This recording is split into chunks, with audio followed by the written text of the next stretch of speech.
Hey, what is up, guys? Tyler here with Secureteam.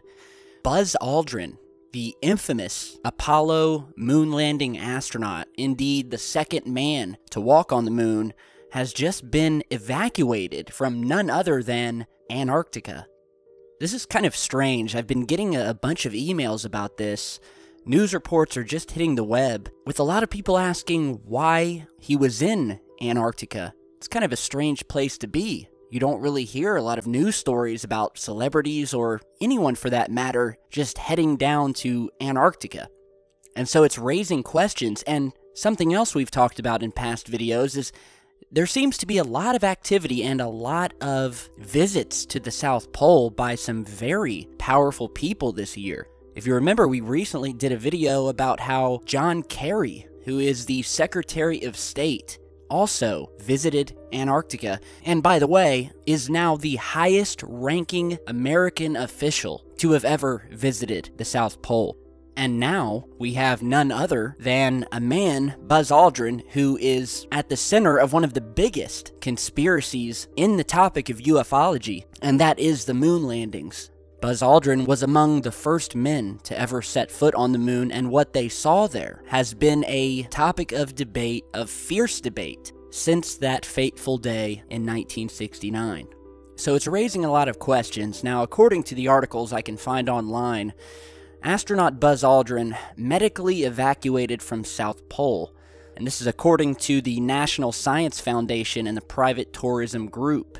Aldrin, who is 86, is in stable condition after his, quote, condition deteriorated while visiting Antarctica, according to White Desert, which organizes luxury tourism trips to the icy continent. The group said Aldrin was evacuated on the first available flight out of the Amundsen Scott South Pole Station to the McMurdo Station on the Antarctic coast under the care of a doctor with the U.S. Antarctic Program. He was then flown to New Zealand and is recovering there. It's just strange. The South Pole has also been topic of much debate, and there is a lot of evidence that when shit does hit the fan, pardon my French, that there will be only a few places where you will see these high-ranking individuals go, and people who they deem worthy. And one of those places is the South Pole. There's been a lot of talk of these deep underground bases that have been built there. And we all know that back in the 50s, there was a mutual agreement, a treaty between all of the countries and superpowers of the world that none of them would be able to lay claim to the icy continent. And although you can visit Antarctica, there are plenty of places at our South Pole that are under heavy military guard and that you cannot visit. Furthermore, there have been noted some very obvious censorship when you try to look at the South Pole via satellite images, Google Maps. There's places that are completely blurred or airbrushed out. If you remember, we also posted a video recently of these massive pyramids that we found down at the South Pole. You're seeing those here. Massive, artificial-looking pyramids just sticking up out of the icy white snow.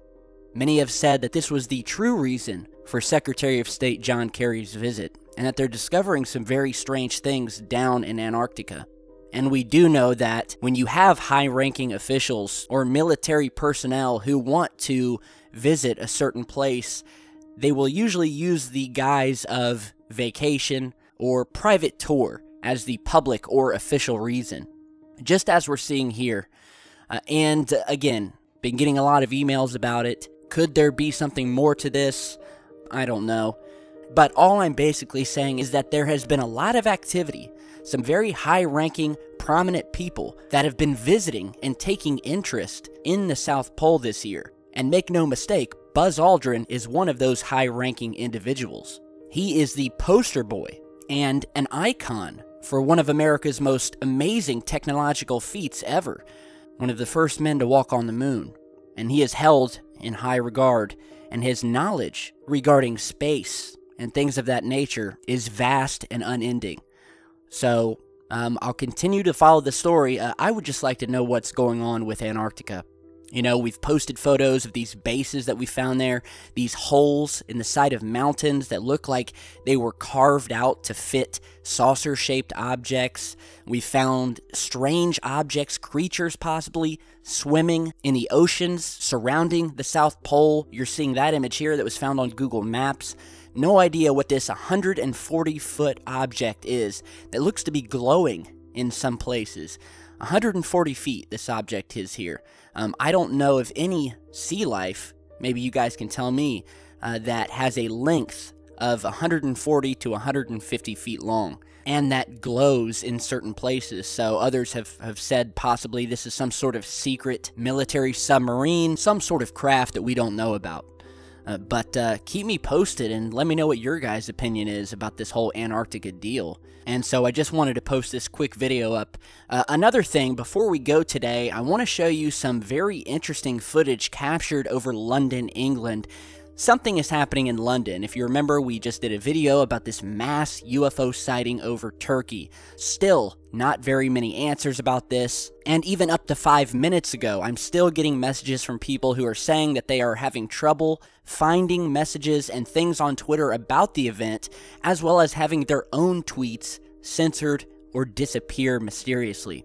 And so we're seeing these strange lights all over the world, and now it would seem that these lights have now migrated over to the UK, and we've got some interesting footage that has come in, so go ahead and check this out.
Alright, so this was emailed over by a viewer in London, who also actually in his email mentions the Turkey UFO incident and how this struck him as very similar. And as you can see, yet again, we have another pair of lights sitting stagnant, inert, immovable in the sky over London. Something very different from your flares, from your Chinese lanterns. These things sit there and then eventually disappear out of the sky, vanish one by one.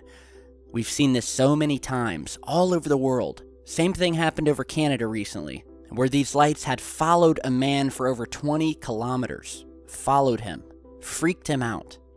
And now we have these that were witnessed. The source said he can guarantee that these were not planes or city lights. He said that they were too bright to have been stars, and that he definitely felt that there was a pattern here, especially with the other sightings. And he's right. We've seen these pairs of lights all over the world. And some of you say, hey, I'm sick of UFO videos showing lights in the sky. But again, there are many different types of UFOs that we have seen. Some that take on the shape of a craft, some that are very detailed, others that appear at night and sit in the sky in the form of these lights. And what is so amazing about sightings specifically linking to these pairs of UFOs is that we are seeing them all over the world. And the evidence is building and building. And something is going on with these lights, so it's very important to talk about these. Because these things, these pairs of lights, are quickly becoming one of the most widespread type of sightings that we've been able to document. And the more that we see them, the more we can rule out something natural, and we can actually study their movements and try to put the puzzle pieces together. Now, I have another photograph also sent to me just today by a viewer out of Frimley, England. And I hope I'm saying that correctly. Frimley or Frimley, England, where a triangular formation of lights was captured in the dark skies on December 1st. So just a few hours ago. The email reads, "Hello, my friend saw 3 moving lights in the sky in Frimley, UK. She said that they were moving at the same time and in formation across the town. She managed to take a picture of it, which I attached to this email. Beneath the triangle formation, there are more mysterious lights that we believe to be a second UFO. However, these lights are further away from the main one. Another interesting thing was that her mobile phone started losing signal and power not long after she was trying to tell me what she saw on Snapchat." So, sent over by Christian from the UK. Yet again, more lights in the sky, moving in formation, just as what we saw in Turkey, moving over a vast distance of hundreds and hundreds of miles, seen in multiple cities. And now we have this photo here showing more of these objects. Again, very similar to what we saw in Turkey. And another common occurrence that we're seeing in more and more UFO sightings is when these cell phones and cameras that people use to capture these start to die. Even when they're at full battery, their phones will just go dead. You'll start to get some static or some interference, and before you know it, you look down, your screen's black, and your phone will not turn on. It is only after you leave the area or head home a short time later does your phone turn back on and work perfectly normal, as if nothing ever happened. And this has happened so many countless times, and is so common, that I can definitely say that whatever these crafts are, many of them seem to be harboring technology that allows them to knock out any sort of camera or surveillance device in the immediate area. So, very strange. I want you guys to keep your eyes open, especially over the UK. With Turkey, with Canada, with all of these sightings that have happened within just this past week, we're definitely starting to see a pattern here, and we need to stay vigilant and keep our eyes open. Nothing to worry about. I'm not saying panic. I'm just saying let's keep our eyes open, because these things are ramping up, and the more evidence and footage we get, the more, hopefully, the more the mainstream will take notice. And maybe one day soon, one glorious day, we will finally get some answers. So again, let me know what you guys think about these strange visits to Antarctica. And before you go today, I want to let you guys know that after popular demand, we have added some new Secureteam hats, shirts, even Christmas ornaments to our online Secureteam shop. So if you want to get decked out in your very own Secureteam gear, be sure to head over to the online shop. We've got some Secureteam shirts, some funny shirts. We've got some NASA Never a Straight Answer shirts. Heck, we've even got massive shirts, and would be a perfect Christmas gift for your significant other.